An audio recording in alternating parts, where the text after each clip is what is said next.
So, in this session, we're talking about where our temptation to commit sin comes from. خب جلسه امروز رو در مورد این مسئله هست که وسوسه از کجا میاد و چطور میشه که ما گناه میکنیم.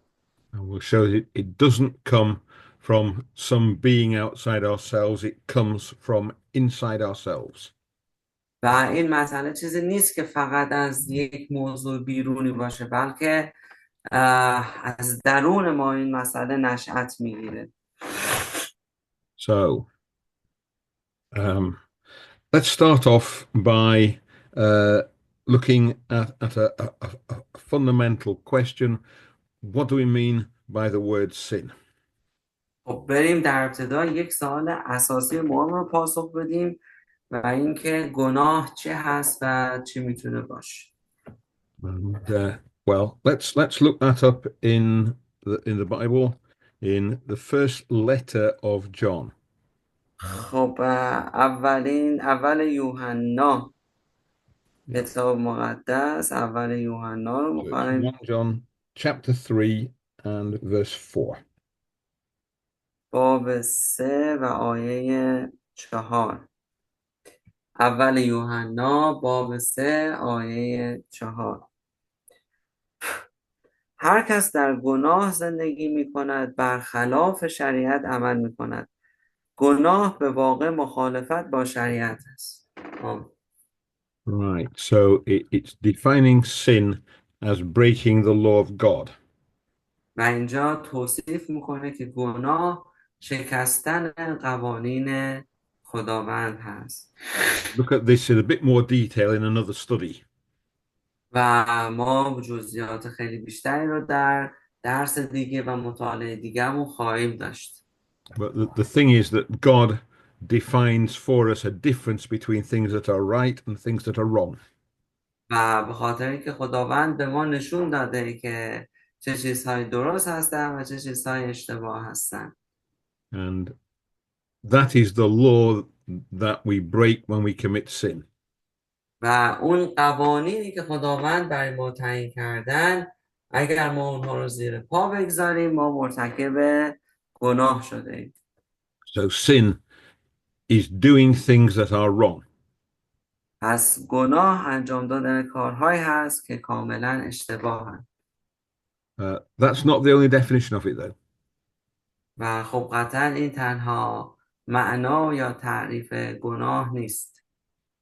So if you go to the letter of Jacob, و اگر به یعقوب بریم، so James chapter 4 and verse 17. خب یعقوب باب 4 آیه 17، the last verse، یا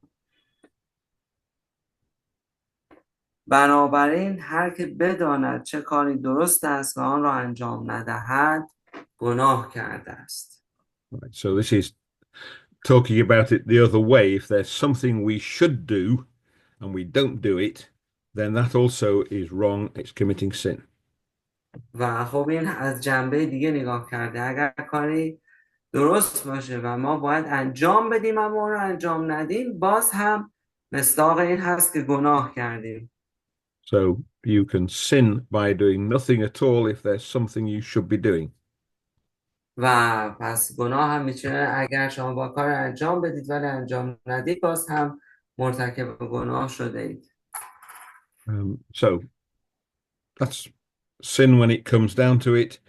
It's not doing the right thing or doing the wrong thing.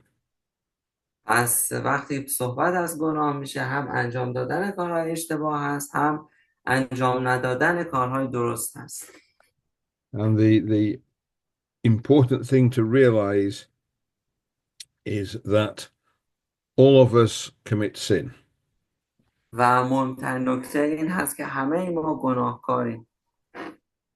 We're all tempted to commit sin, and all of us give in sooner or later and commit sin. و همه ما مورد وسوسه قرار میگیریم که گناه بکنیم و دیر یا زود هم ممکنه مرتکب گناه بشیم. So the only exception to that is Jesus. Jesus was tempted, but he always resisted temptation. He never gave in and committed sin. و تنها استثناء عیسی هست که با اینکه وسوسه شد اما گناه نکرد. Now, let's have a look in Romans chapter 5. خب رومیان باب 5 and verse 12. آیه 12. رومیان باب 5 آیه 12. پس همان گونه که گناه به واسطه یک انسان وارد جهان شد و به واسطه گناه مرگ آمد و بدین سان مرگ دامنگیر همه آدمیان گردید از آنجا که همه گناه کردند.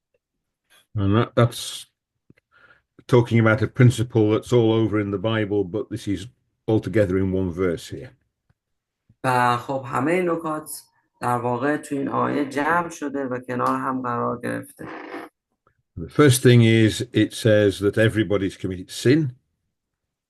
و اینکه همه مرتکب گناه میشن. But it also says that that's the cause of death. Death came into the world because we commit sin. و نشون میده که این دلیل به وجود آمدن مرگ، یعنی مرگ به خاطر گناه هست که وارد دنیا شد. So it's reminding us that sin brings death. و این ما رو yadavari میکنه که در واقع گناه در واقع پاداشش مرگ هست. Okay, let's now think about the process. How are we tempted to commit sin? و حالا بررسی کنیم که چطور میشه که ما گناه میکنیم. And we're back to the letter of James, Jacob, and chapter 1 this time. و برگردیم به یعقوب اما این سری باب 1. So we want to read Jacob chapter 1 and verses 13 to 15. یعقوب باب 1 آیه 13 تا 15. هیچ کس چون وسوسه می شود نگوید خداست که مرا وسوسه می کند، زیرا خدا با هیچ بدی وسوسه نمی شود و کسی را نیز وسوسه نمی کند. هنگامی که کسی وسوسه می شود هوای نفس خود اوست که او را می فریبد و به دام می افکند. هوای نفس که آبستن شود گناه می زاید و گناه نیز چون به ثمر رسد مرگ به بار می آورد. Okay, so there's a process here.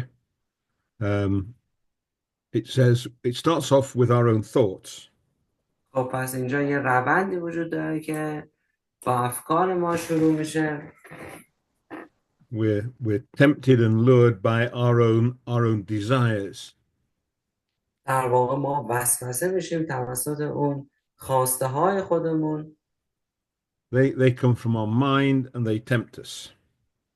و اونها از افکار ما نشأت میگیرن و اونها باعث وسوسه شدن ما میشن. Then it says when this desire has matured a bit, it brings sin. و وقتی که این وسوسه وجود داره باعث به وجود آمدن گناه میشه.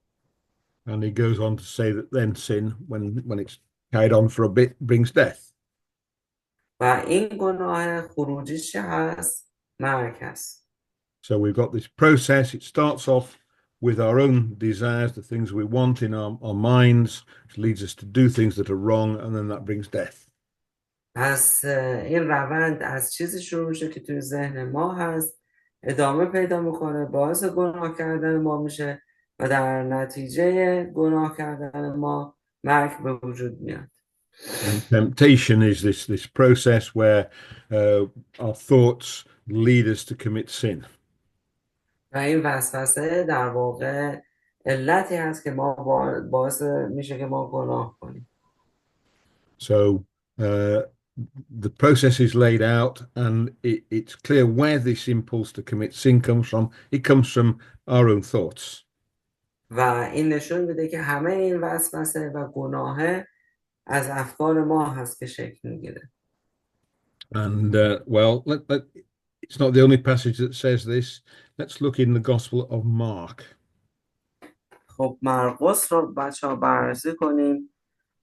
عهد جدید کتاب دوم مرقس. It's Mark chapter 7 باب and 7 verses 20 to 23. آیه های 20 تا 23. او ادامه داد: آنچه از درون آدمی بیرون می آید آن است که او را نجس می سازد. زیرا این هاست آنچه از درون و دل انسان بیرون می آید: افکار پلید، بی‌عفتی، دزدی، قتل، زنا، طمع، بدخواهی، حیله، هرزگی، حسادت، تهمت، تبکر و حماقت.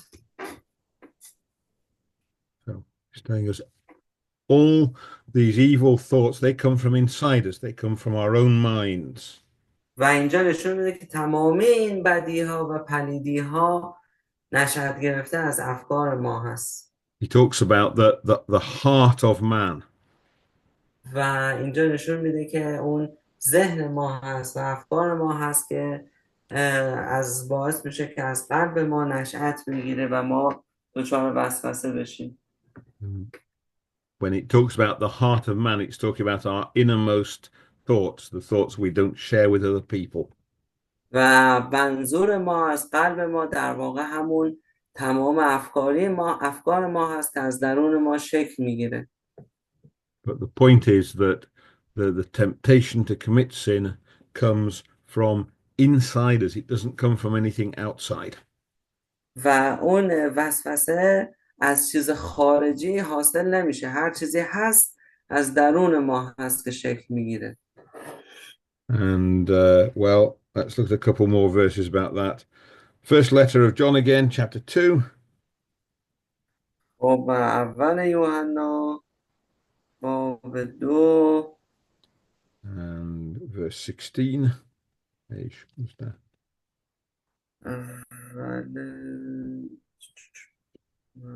باب 2 آیه 16. زیرا هرچه در دنیاست، یعنی هوای نفس، هوسهای چشم و غرور مال و مقام، نه از پدر بلکه از دنیاست. That was the first letter of John, chapter 2, verse 16, was it? Yeah. Right,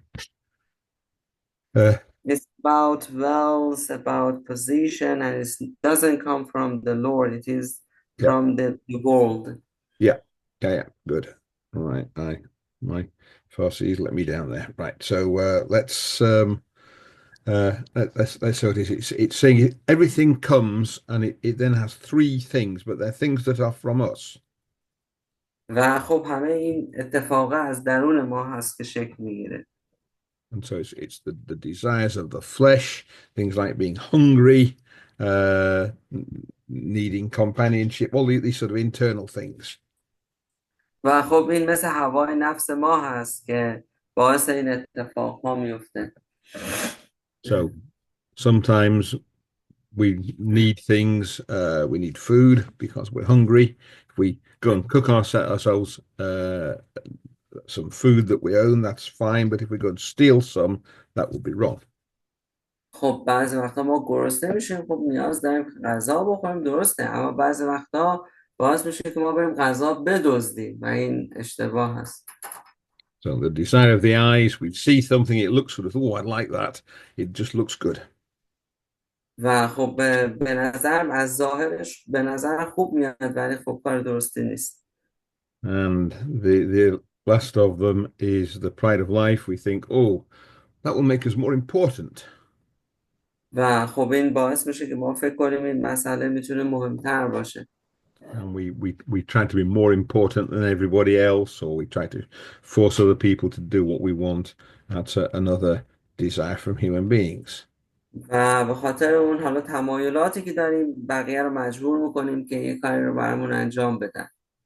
And basically those are the impulses that can lead us to do things that are wrong, hence to commit sin. و اینها دقیقاً عواملی هستن که ما رو هدایت میکنن به مرتکب جرم و جنایت شدن و خلاف و دزدی و یا همون گناه میشه. And the Bible tells us those things, they come from the world where we live. They don't come from some other being. و خب در واقع کتاب مقدس به ما میگه این اتفاق از به خاطر دنیایی هست که ما توی زندگی میکنیم. And well, let's go on then and think about the idea of the devil, Iblis. خب بریم بله به ایده ابلیس بپردازیم. There are two words that we need to think about. One of them is the word Iblis, the other one is the word Shaitan.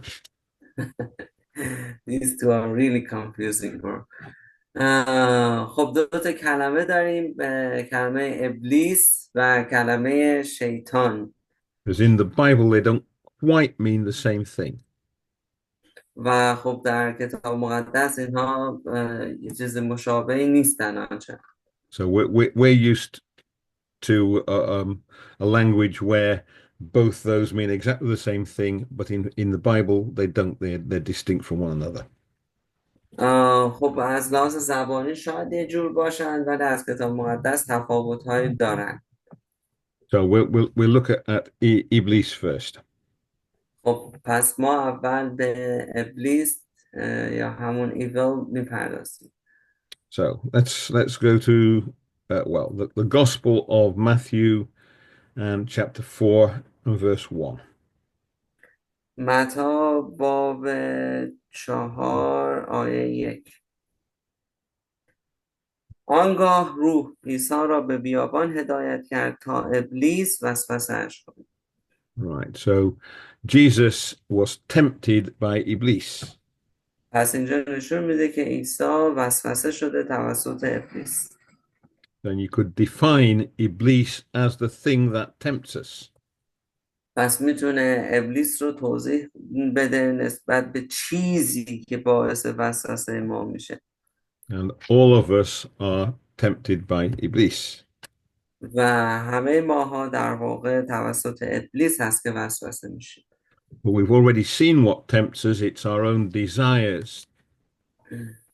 پس وقتی که ما وسوسه میشیم دیگه اون میشه بر اساس خواسته های و هوس های ما. It's the thoughts that we have that are wrong, but lead to us to commit sin. و اینها افکاری هستن که اشتباه هستن و منجر به گناه میشن. And well, let's have a look at another passage about that, just to remind ourselves. Romans chapter 7. رومیان باب 7 verses 17. Well, 17 to, I don't know,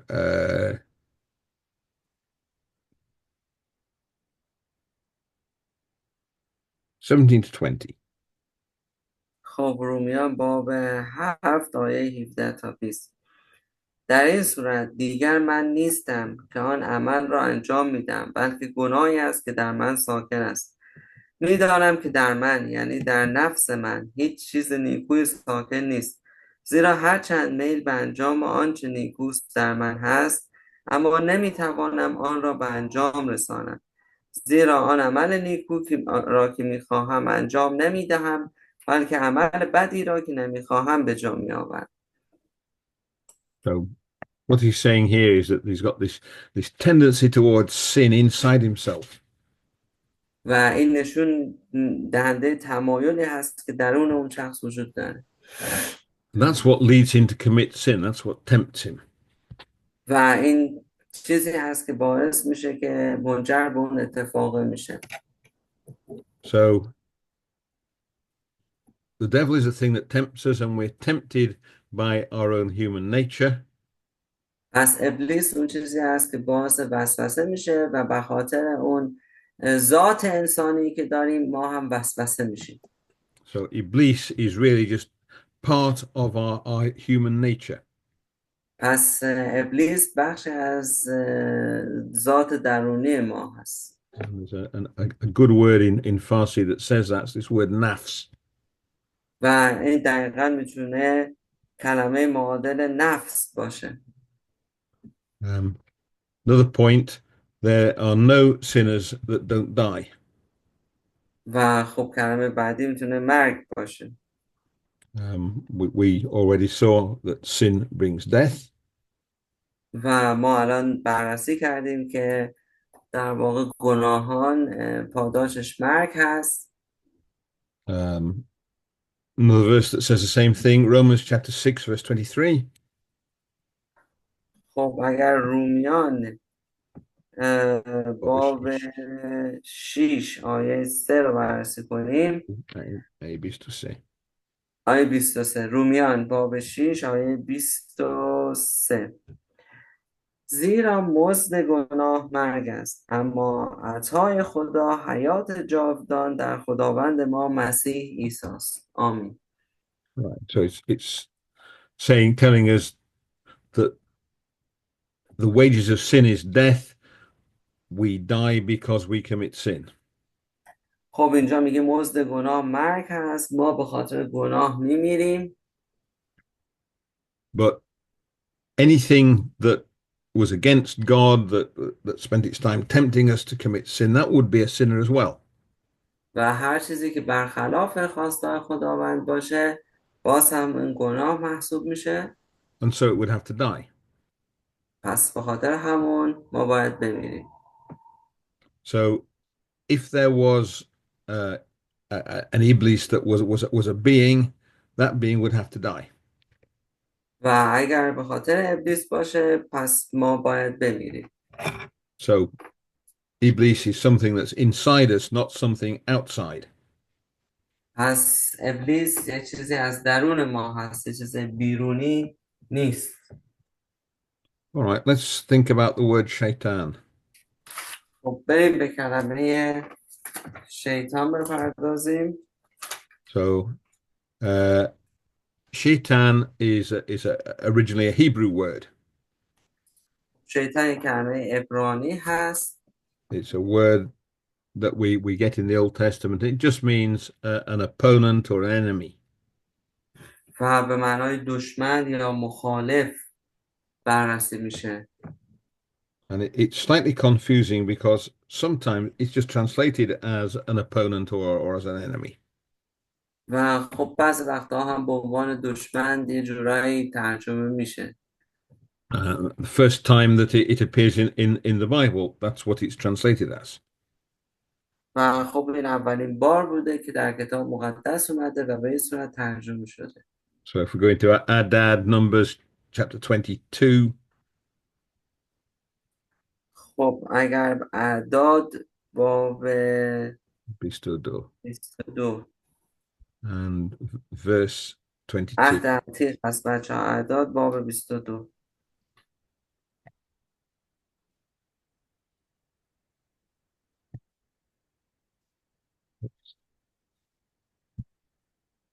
Right at the beginning.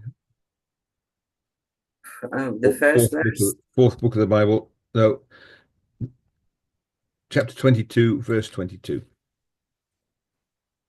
اعداد باب 22 آیه 22. اما خشم خدا به سبب رفتن بلعام برافروخته شد و فرشته خداوند بر سر راه برای مقابله با وی موضع گرفت. بلعام بر الاغ خویش سوار بود و دو نوکر او نیز همراهش بودند. Right, so what's going on here is we've got a prophet called Balaam who is riding on a donkey and he's going to go and do something that is wrong, that God doesn't want him to do. خب اینجا در واقع یک پیامبری داریم به اسم بلعام، اون سوار بر حالا الاغش بوده و می‌خواسته بره کار اشتباهی رو انجام بده. Yeah, and God sends an angel, it goes in the way and it stops Balaam from doing this. و خداوند فرشته رو میفرسته که مانع رفتن بلعام از انجام اون کار بشه. And it describes this angel as being the opponent of Balaam. و اینجا نشون میده که این فرشته مخالف یا دشمن بلعام هست. And that word in the Hebrew is the word Satan. و این کلمه در عبرانی همون سیتن یا شیطان یا So, شیطان هست. right, so we've got a translation as opponent, but the word is shaitan. ولی خب اینجا مخالف هست، یه شخصی که مقابل کسی قرار گرفته، ولی تو ترجمه شیطان ترجمه شده. And any enemy can be described with this word shaitan. و خب این دشمن یا مخالف یا رقیب اینا همش شیطان ترجمه شده. So let's look at an example where it's a bit clearer. خب بریم مثالی رو بررسی کنیم که یکم موضوع رو شفافتر کنه. So, 1 Chronicles اول تواریخ. خب اول تواریخ ام،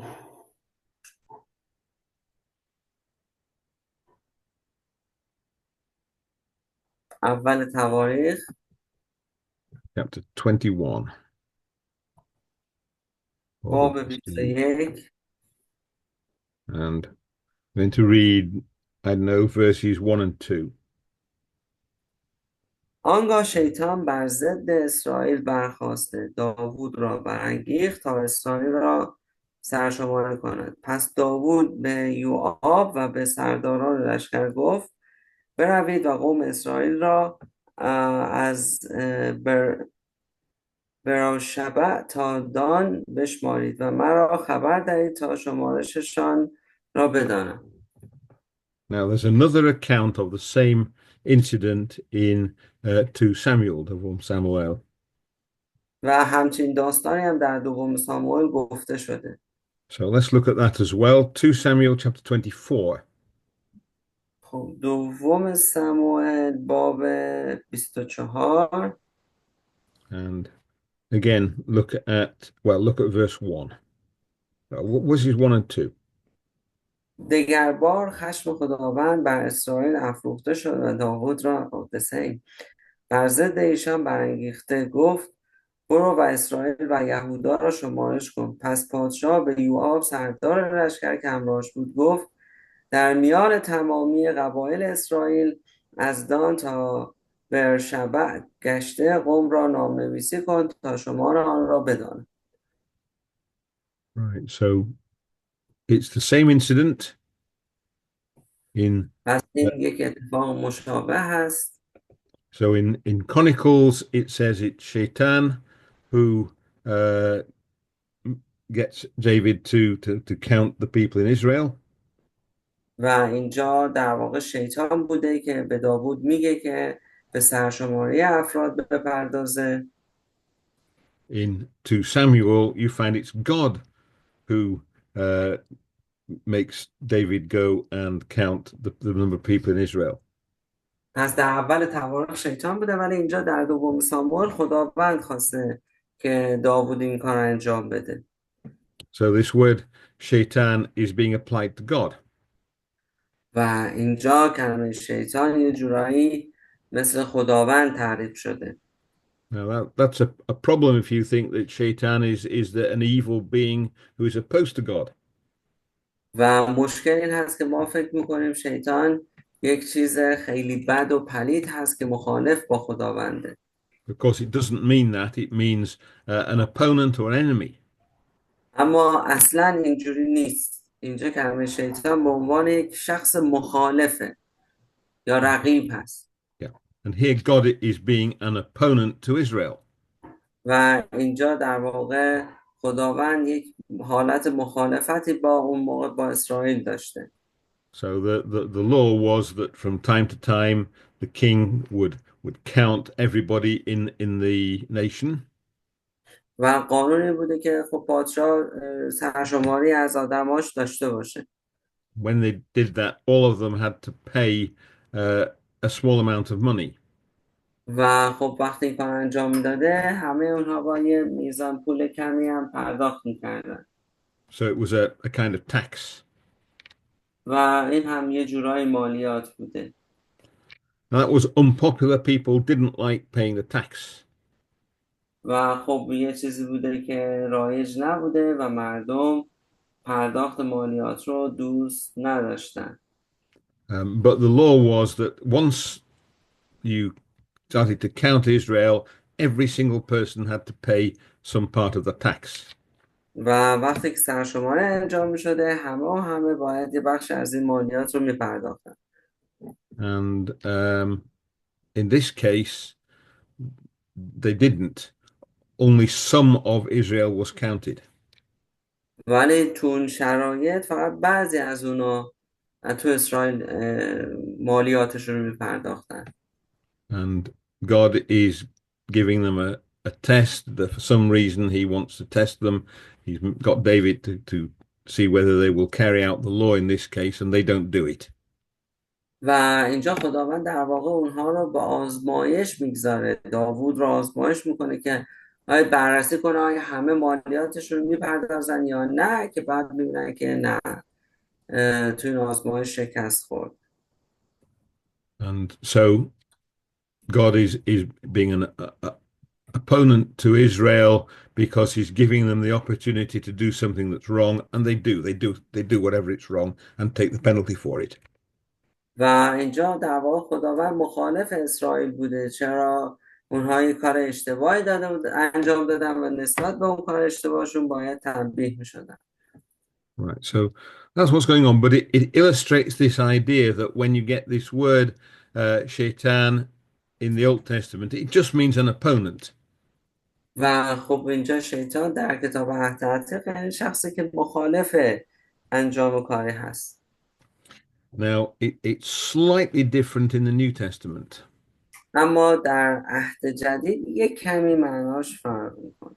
So the New Testament's written in Greek, not in Hebrew. و به خاطری که عهد جدید به عبرانی نوشته نشده بلکه به یونانی نوشته شده. And the problem is that the Greeks were very quarrelsome. They fought a lot among themselves, and so they had lots of different words for different kinds of enemy. به خاطری که اونها کلمات خیلی متفاوتی رو برای کلمه دشمن داشتن. And there wasn't one single word that just referred to an enemy. و فقط یک کلمه نبوده که به دشمن برمیگشته. And the people who wrote the Bible wanted a word that was just a general word for an opponent or an enemy. و اونها یک کلمه کلی رو برای دشمن داشتن. So they took the word from the Old Testament. و اونها اون کلمه رو از کتاب عهد عتیق استفاده کردن. And there's an example in Matthew chapter 16. خب متی باب 16 and verse 23. باب 16 آیه 23. عیسی روی برگردانیده به او گفت دور شو از من ای شیطان، تو مانع راه منی، زیرا افکار تو انسانی است نه الهی. Right, so Peter has been explaining to the disciples that he must go to Jerusalem and there be killed and then rise from the dead. خب اینجا پتروس توضیح میده که اون باید بره به اورشلیم و اونجا کشته خواهد شد. And Peter says, no, you don't need to do that. و پتروس میگه خب نیاز نیست اون کار انجام بدی. And then Jesus says to Peter, you're being my enemy saying that. و اینجا عیسی به پتروس میگه خب تو الان دشمن من هستی با صحبت کرد، با چنین گفتن چنین چیزی. But he uses this word shaitan. He's using the general word for enemy. و اینجا از کلمه کلی دشمن استفاده کرد که همون کلمه شیطان رو نوشته شده. And you can see he's not talking, he's not saying shaitan is inspiring you to do this. He's saying you are shaitan. و بیان میکنه که اینجوری نیست که شیطان داره الهام میبخشه، تو خودت شیطان هستی. He says it to Peter. و این رو به پتروس میگه. And it ends up saying you're not thinking the things of God, you're thinking the things of man. میگه تو افکارت از سمت خداوند نیست و یک افکار انسانی داری. So it's not that there's some other being that's telling Peter what to do. Peter himself is being the enemy of Jesus. و اینجوری نیست که حالا یه چیز دیگه اتفاق افتاده باشه. اینجا در واقع تو اون مسئله پتروس مثل دشمن یا حالا شخص مقابل یا شیطان برای عیسی به حساب می اومده. And we can go on, we can produce lots and lots of examples of this. و اگر ادامه بدیم میتونیم خیلی از مثالهای این تیپی رو بیان کنیم. So try 1 Timothy. اول تیموتائوس chapter 1 باب 1 and verse 20. آیه 20. هیمانئوس و اسکندر از این دستند که ایشان را به شیطان سپردند تا عبرت گرفته دیگر کفر نگویند. Right, so there are two people who he names who were they were teaching things that God didn't want them to teach. خب دو نفر اینجا گفته میشن که اونها کارهای با انجام میدن که نباید انجام میدادن. And Paul has given them to some adversary to teach them not to do that. و پلس با اونها یه مخالفتی میکنه که اون کار رو انجام ندن. But it's fairly obvious that this adversary is not an evil being. و این نشون میده که این مخالفت کردن یک کار پلیدانه نیست. Because it's going to teach them not to commit blasphemy. و به خاطری که پلس بخواسته به اونها نشون بده که اونها کفر نگن. And that's one example. Another example, 2 Corinthians chapter 12. دوم قرنتینیان باب 12 and verse 7. آیه 7.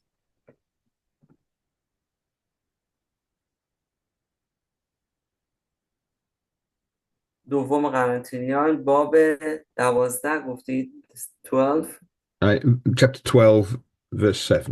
chapter 12 sorry chapter 12 verse 7 آیه 7. اما برای اینکه عظمت بی اندازه این مکاشفات مغرورم نسازد خاری در جسمم به من داده شد، یعنی عامل شیطان تا آزارم دهد و مرا از غرور باز دارد. Right, so Paul is in danger of becoming proud because he's permanently giving the word of God to various different churches. و خب پلس در واقع خیلی مغرور شده بود چون توانایی به اون داده شده بود که در واقع یه سری مکاشفه ها رو انجام بده. And he has been given some handicap which prevents him from becoming too proud. و خب به اون یه سری مشکلاتی داده میشه که انقدر اون به خودش مغرور نشه. Scholars argue about what that particular problem might be. We don't actually know for definite, but it's possibly, some people think he's short-sighted, some people think he had a stammer, but whatever it is, there's something that makes him not look so impressive as he might be, so he doesn't look too proud. به پلس در واقع مشکلات داده میشه. حالا بعضیا میگن که مثلا لکنت سوم بهش داده شده یا مثلا چشمش ضعیف شده که حالا به هر حال انقدر هم تاثیرگذار و شگفت انگیز به نظر نرسه و یه درس بزرگی بهش داده شده. So again, it's got this idea that it's something that opposes him, so it's called a messenger of Shaitan. و اینجا در واقع چیزی که بیان میشه به عنوان پیام آور شیطان در نظر گرفته شده.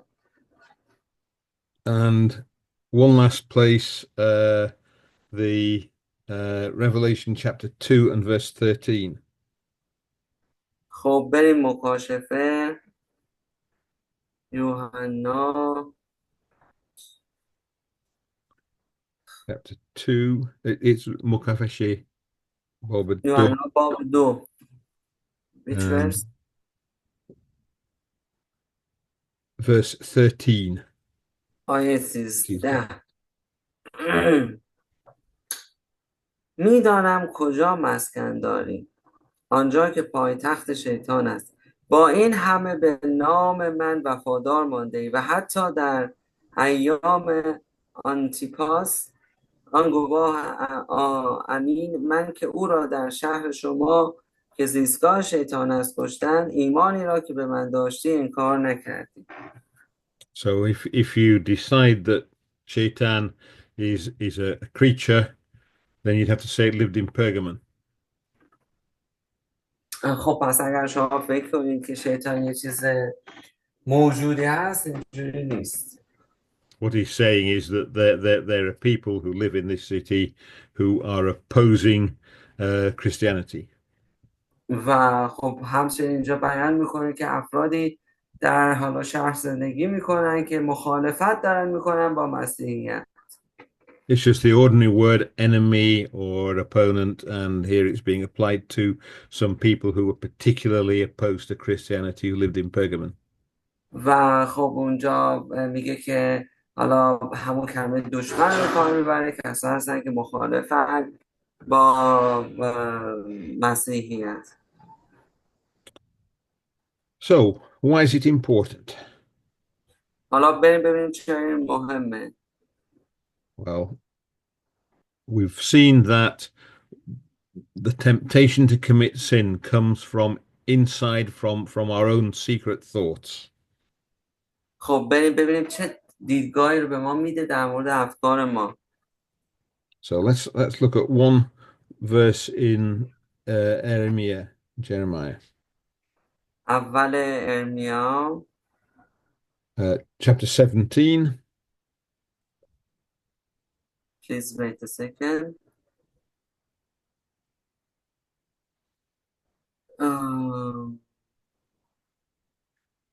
اول Old Testament. Big book. It's after Psalms, after Isaiah. Yeah. First It's Jeremiah. ارمیا, yes. Chapter 17. باب 17. I know. Verse 9. I know. دل از همه چیز فریبنده تر است و بسیار بیمار، کیست که آن را بشناسد. It's telling us that our inner thoughts are going to deceive us. و اینجا به ما نشون میده که افکار ما میتونه ما رو گول بزنه. That's where temptation comes from. That's what's going to lead us astray. و دقیقا اینجا جایی هست که وسوسه شروع میشه و ما رو هدایت میکنه به گناه. So if there was an evil creature talking to us, the evil creature better watch out because we're more deceitful than anything else. و خب یک موجود پلیدی با ما صحبت میکنه و ما رو گمراه میکنه. But the practical thing is that our quick thinking quite often suggests we should do something that's wrong.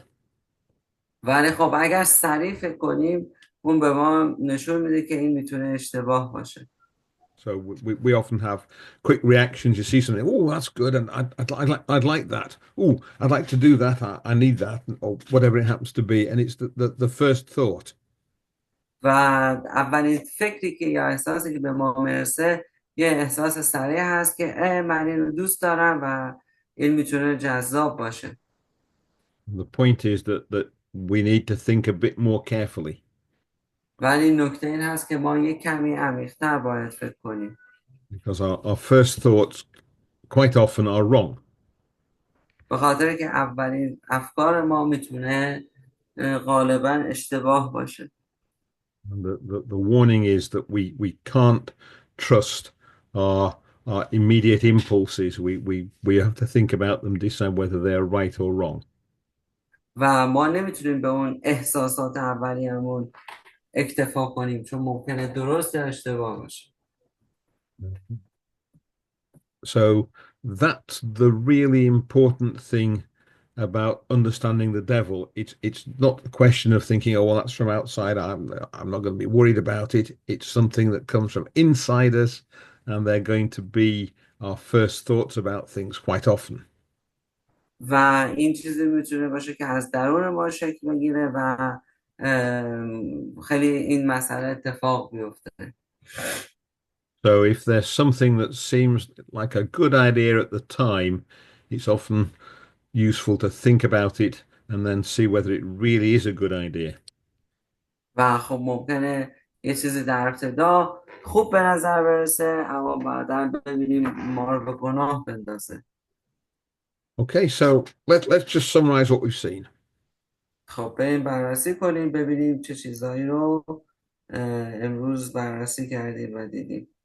The first thing we saw, we said sin is failing to keep the law of God about right and wrong, and that leads to death. خب اولین چیزی که میتونیم ببینیم این که گناه در واقع خلاف عمل کردن به خواستهای خداوند هست. Then we saw that the temptation to commit sin doesn't come from some evil creature, it comes from inside us in our own minds. پس متوجه شدیم که وسوسه از یه چیز پلید خارجی آنچنان نمیاد، بیشتر از قلب ما هست و از افکار ما هست. And that's quite good in one sense because we don't have to be afraid of some horrible evil creature that might come from outside and cause us awful harm. پس این میتونه یه ذره بد باشه، حالا اون چیزایی که از بیرون میاد و باعث مشکلی برای ما بشه و ما رو گول بزنه. Creature that's most likely to do that is a human being.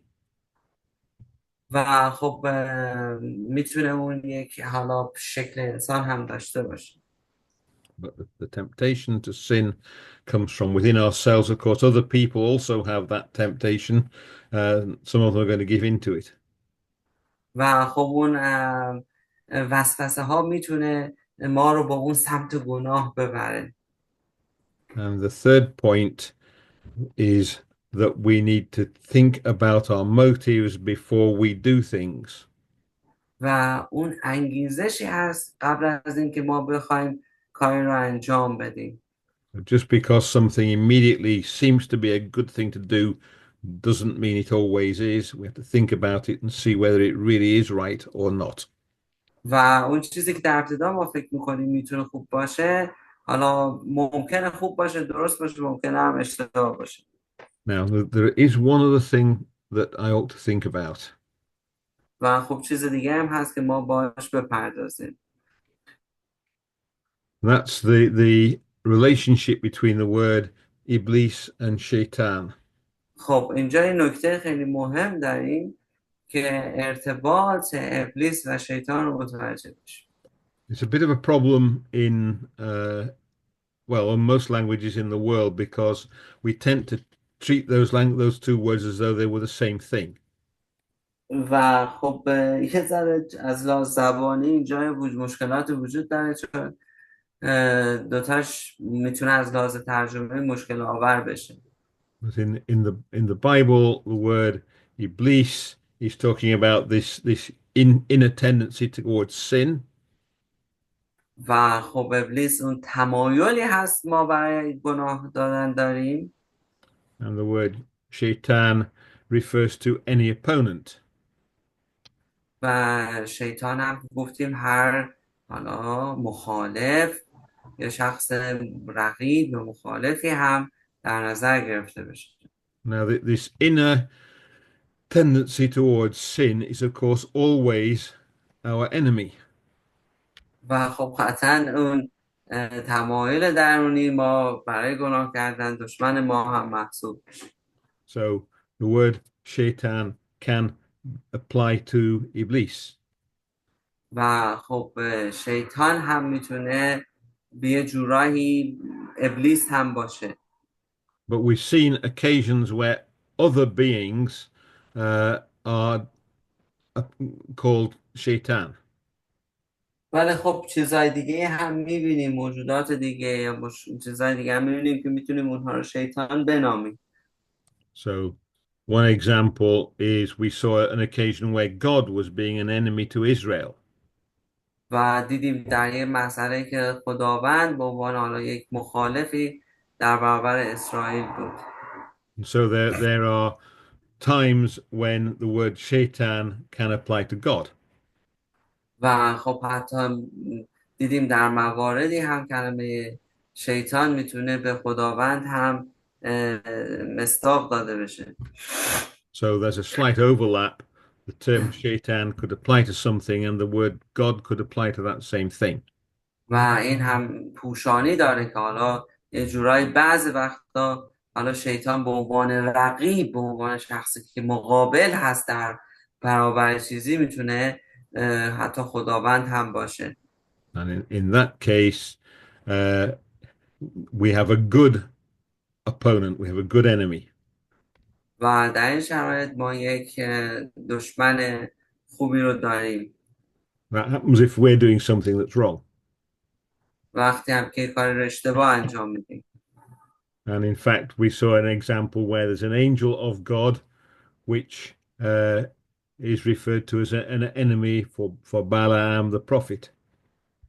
و خب حتی فرشته هم میتونه به عنوان یک مقابل یا یک حالا شخص بازدارنده‌ای باشه یا مقابلی باشه که همون برای پیامبری که گفتیم مثالش زده شد. So it's quite a complicated picture. و خب ببینید که تصویر پیچیده هست. We're used to the idea that Shaitan and Iblis are the same thing, but in the Bible, that isn't necessarily the case. That's only sometimes the case. و این همیشه اینجوری نیست، ولی بعضی وقتا به این صورت هست. Right. So I think I'll give up there and thank you everybody for listening. خب ممنون از همه که گوش دادید.